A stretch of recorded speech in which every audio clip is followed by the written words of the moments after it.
There's an old saying in investing: buy the bridge, sell the toll booth. You want to own the asset that everyone must use to get where they're going. For 30 years, Fair Isaac Corporation, FICO, has been the ultimate toll booth. You cannot buy a house in America without paying them. You can't get a credit card without paying them. They have a 90% market share. They have margins that would make a software company blush. And because of that, Wall Street has bid up this stock to a nosebleed valuation of around 65 times earnings. Look at this chart. It looks invincible. In October 2025, they announced massive price hikes, doubling, sometimes quadrupling the cost to mortgage lenders, and the stock ripped higher. The market said, see, they have pricing power. They're untouchable. But I'm here to tell you that it's a trap. The perfect monopoly has a crack in it. Actually, it has two cracks. One is the Department of Justice, which is currently investigating them for antitrust behavior. The other, and this is the one nobody's talking about, is the FHFA. As of late 2025, the rules of the game have officially changed. The monopoly is legally over. Today, we're going to focus on why FICO is the most dangerous stock to own in 2026 and why I am staying far away. Now, before the comments section eats me alive, I want to acknowledge why people love this stock. I get it. I've owned it. FICO is a business quality masterpiece. They don't have inventory. They don't have factories. They have an algorithm. Every time you apply for a loan, a computer pings a server. FICO spits out a number, and they get paid. Gross margins, 80% plus. Net margins, 40% plus. Their free cash flow is basically a printing press. They have two businesses. Scores, like a business to business. This is the credit score monopoly. This is the cash cow. And they have their software. This is their AI decision-making platform for banks. It's growing, it's sticky, and it's actually a really good product. The bull case is simple. FICO is the standard. Banks are lazy. Even if the government says that they can use another score, they won't. FICO will just keep raising prices 10% a year forever, and the stock will go to the moon. That was true in 2020. That was true in 2023. But in 2026, the environment has shifted. Let's talk about the mistake they made. In late 2024 and throughout 2025, FICO got greedy. They didn't just raise prices, they gouged the industry.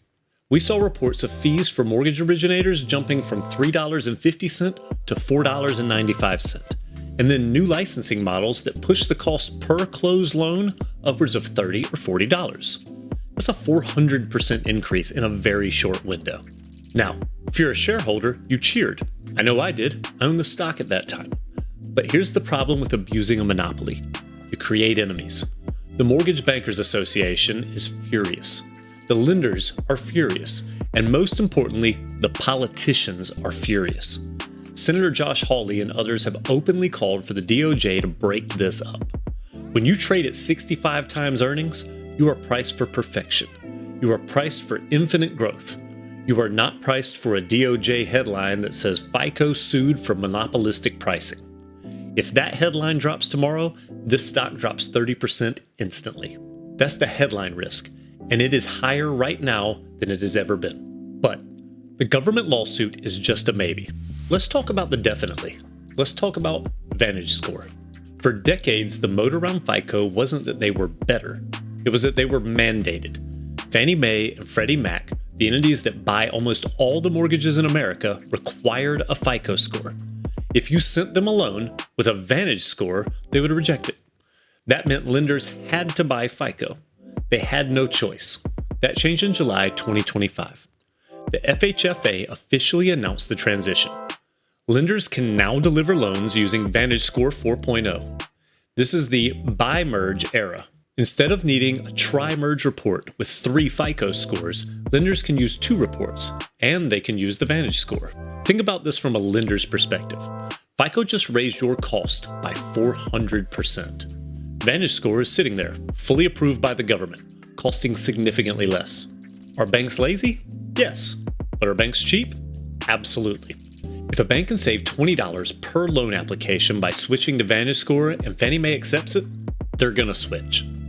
We aren't saying FICO goes to zero. We're saying they lose 10% to 20% market share over the next 3 years. For a stock priced at 20 times earnings, that's fine. For a stock priced at 65 times earnings, that's a catastrophe. Growth slows, multiple compresses, stock crashes. Let's look at the math. FICO is trading at roughly 65 times forward earnings. The S&P 500 average is 21 times. Microsoft is 30 times. FICO is trading like it's Nvidia, but it grows revenue at 10 to 15%. Why is the multiple so high? Because the market believes that margins will keep expanding forever due to price hikes. But we just established that they've hit the ceiling on price hikes. They went too far. So, if pricing power is maxed out and volume is under the threat from VantageScore, where does the upside come from? Let's say the market realizes FICO is no longer a monopoly, but just a strong competitor in a duopoly, FICO versus Vantage. A strong competitor usually trades at 30 times earnings. If FICO's PE drops from 65 to 30, the stock price gets cut in half, even if their earnings go up 10% next year. If the multiple drops 50%, you lose money. This is the valuation trap. You can be right about the business quality, but wrong about the price. So here's my stance. FICO is a great company. They have a brilliant product, but the stock is currently priced for a scenario that no longer exists. It's priced for a world where they have zero competition and zero regulatory pushback.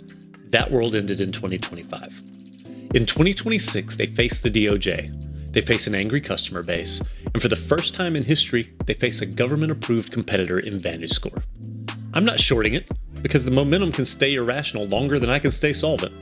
But I am avoiding it entirely. There are too many other stocks trading at 20 times earnings with less regulatory risk.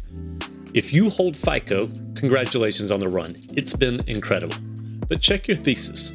If you're holding for the next 5 years, ask yourself, what happens if VantageScore takes 30% of the market? If you find this breakdown helpful, make sure you hit the like button. Please give me a subscribe. And if you have any stocks you'd like me to do a deep dive on, make sure to put it in the comments. Anyway, I appreciate you watching, and we'll catch you in the next one.